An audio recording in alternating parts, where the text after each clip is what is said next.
सर्दियाँ बहुत ज़्यादा है, हाथ और पैर और मुँह सुन्न हो जाता है, घना कोहरा जो है वो देखने को मिलता है।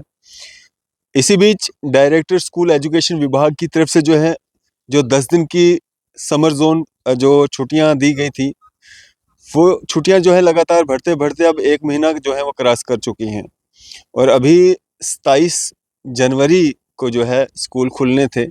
लेकिन कुछ प्राइवेट स्कूल्स शायद डायरेक्टर स्कूल एजुकेशन विभाग जो है उनके जो ऑर्डर्स निकाले जाते हैं उनको हल्के में लेते हैं या फिर जो विभाग है वही आंखें मूंदे हुए है कि गवर्नमेंट स्कूल्स तो बंद हैं, हमने ऑर्डर निकाल दिया, गवर्नमेंट स्कूल्स बंद हैं, लेकिन प्राइवेट अगर चलते हैं, खुलते हैं या उनके लिंक्स काफ़ी ऊपर तक हैं, उनको कोई पूछने वाला नहीं है, बच्चों को वहाँ पे बुलाया जा रहा है।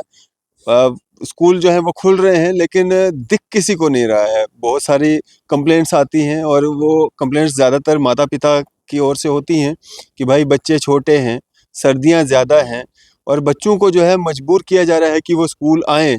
वहीं एजुकेशन विभाग ने जो है छुट्टियाँ घोषित कर रखी हैं, जिस ऑर्डर को जो है ये कुछ एक प्राइवेट स्कूल्स हैं मानने को तैयार नहीं हैं। हमारे साथ सोशल एक्टिविस्ट हरजीत सिंह जी हैं, जो लगातार जो अलग-अलग मुद्दों पे बात करते हैं और स्कूल के मुद्दे पे भी ये बात करते हैं और जिस तरह से ये ऑर्डर्स नहीं माने जा रहे हैं कुछ प्राइवेट स्कूल्स की तरफ से, इनसे बात करते हैं। हरजीत जी, क्या देखा आज आपने? सुबह आप भी 2-4 स्कूलों के चक्कर लगा के आए हैं, क्या कुछ देखा आपने? देखिए रफ़ात जी, जब मैं ना घर से गाड़ी लेके निकला तो जीवन नगर के रास्ते में आ रहा था क्योंकि ट्रैफिक बड़ी थी उस साइड। तो वहाँ पे मैंने देखा एक स्कूल है शिक्षा निकेतन। तो उसके बाहर मैंने देखा कि काफ़ी बच्चे अंदर बाहर आ रहे हैं, जा रहे हैं। मैं हैरान हो गया, भाई ये स्कूल कैसे खुले हुए हैं?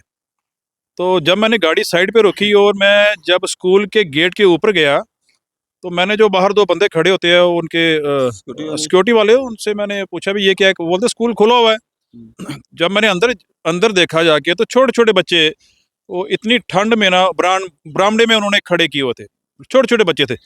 तो वो यूनिफ़ॉर्म नहीं डाली थी, वो मैंने देखा यार ये क्या हो रहा है?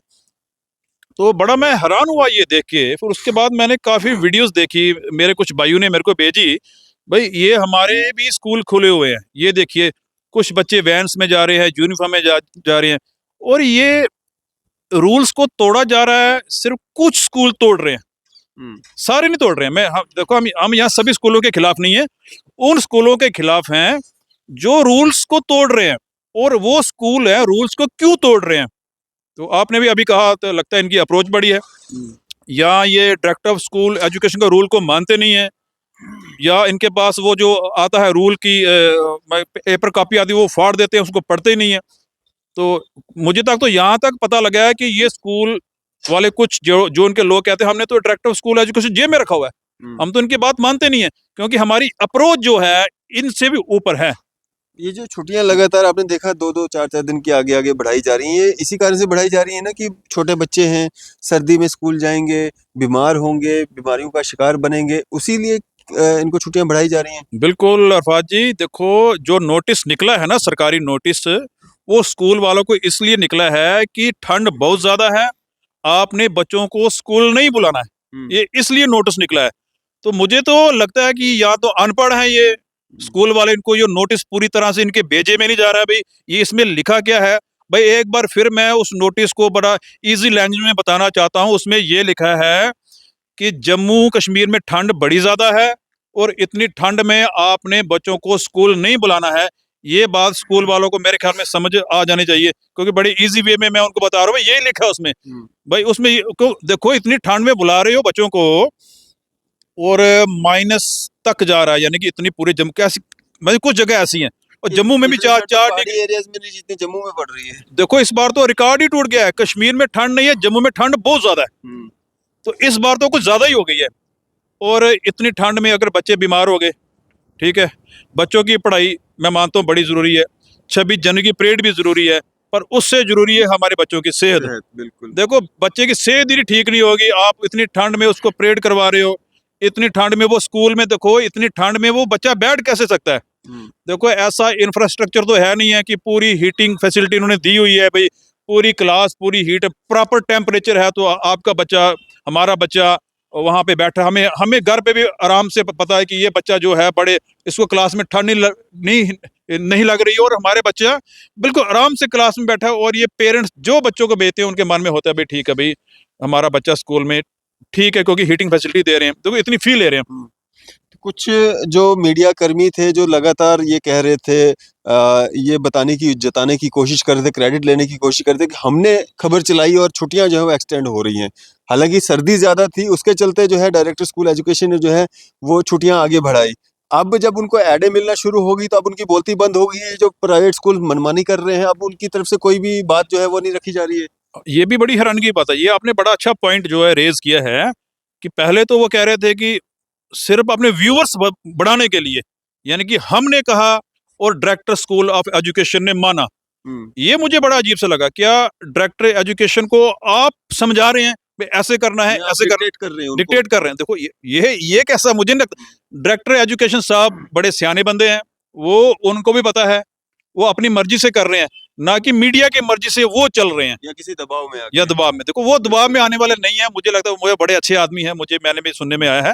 तो क्योंकि अभी उन्होंने काफी रूल्स कुछ सख्त भी निकाले हैं, बुक्स एक जैसी होनी चाहिए, तो हम इसमें तारीफ करते हैं डायरेक्टर स्कूल एजुकेशन की, क्योंकि अभी अभी मेरे ख्याल में आहिस्ता आहिस्ता जम्मू कश्मीर में चेंज आने वाली है, क्योंकि इन पे सख्ती भी बढ़नी चाहिए। आपने देखा कि एक हफ्ते में 3 यूनिफॉर्म्स बच्चों की, मतलब कि बार बार एक इस दिन ये यूनिफॉर्म, ये इसको भी बंद होना चाहिए, क्योंकि इस पे भी मुझे लगता है कि धांधली है, करप्शन है। मतलब कि ये जब बच्चे किसी दुकान पे जाते हैं यूनिफॉर्म लेने, मुझे लगता है वहाँ कमीशन का भी मुझे लग रहा है कुछ है ऐसा कि बार बार हफ्ते में 3 यूनिफॉर्म जो चेंज इनकी करवाई जा रही है, इसकी तरफ भी ध्यान देना चाहिए डायरेक्टर ऑफ स्कूल एजुकेशन को। और इंफ्रास्ट्रक्चर की बात, कि इंफ्रास्ट्रक्चर को सुधारना चाहिए। अगर आप इतनी फी ले रहे हैं तो हीटिंग फैसिलिटी कीजिए स्कूल में, ठीक है ना, फिर तो हम बच्चों को भेजेंगे, जाओ भाई स्कूल में, ठीक है वहां पे आप बच्चे जा सकते हैं। ऐसे माँ बाप भी डरते हैं भाई इतनी ठंड में बच्चों स्कूल भेजेंगे, जितने मर्जी कपड़े डालो, मतलब गरम गरम, तब भी हर यहाँ पे इतना मौसम खराब है कि बच्चे थर थर वहां पे कांपते ही हैं। वहां पे पढ़ाई कैसे, हमारे हाथ में सुन्न हो जाता है। आप बाइक नहीं चला सकते, कुछ नहीं, देखो इतनी ठंड से हाथ ही जम जाते हैं, बच्चे लिखेंगे कैसे? तो इसकी तरफ भी डायरेक्टर ऑफ स्कूल एजुकेशन ध्यान देना चाहिए। तो हरजीत जी, ये जो प्राइवेट स्कूल्स मनमानी कर रहे हैं, क्या इनके खिलाफ कोई कार्रवाई होनी चाहिए, या जो स्कूल विभाग है, एजुकेशन विभाग है, क्या वो कार्रवाई करेगा इन लोगों के खिलाफ? देखो मुझे तो लगता है कि कार्रवाई बनती है, और मैं एलजी साहब को भी कहना चाहता हूं कि आप डायरेक्टर ऑफ स्कूल एजुकेशन को ये हिदायत दे दो कि आपको खुली छूट है, आप कोई भी कार्रवाई कर सकते हैं, आपके ऊपर किसी स्कूल का कोई दबाव नहीं है, ठीक है ना। देखो आपने देखा अभी मतलब कि दो दिन पहले जो, मतलब हम ये लोग कह रहे हैं कि राम राज्य भी आ गया है, तो कम से कम मतलब करप्शन तो कम होनी चाहिए ना। ये भी एक करप्शन का ही मसला है, ये एक ओपन करप्शन हो रही है, करप्शन कम होनी चाहिए। हम ये चाहते हैं कि करप्शन फ्री जम्मू कश्मीर, तो ये बड़ा जरूरी है जी। चलिए, शुक्रिया हमारे साथ बातचीत करने के लिए। ये थे हमारे साथ सोशल एक्टिविस्ट हरजीत सिंह जी। आपकी इस सब पे क्या राय है? अभी अपनी राय जो है जरूर साझा कीजिएगा। इसी तरह की मजीद अपडेट्स के लिए आप देखते रहे न्यूज़ इंडिया में। अरफाज अहमद, कैमरामैन शाहनवाज के साथ।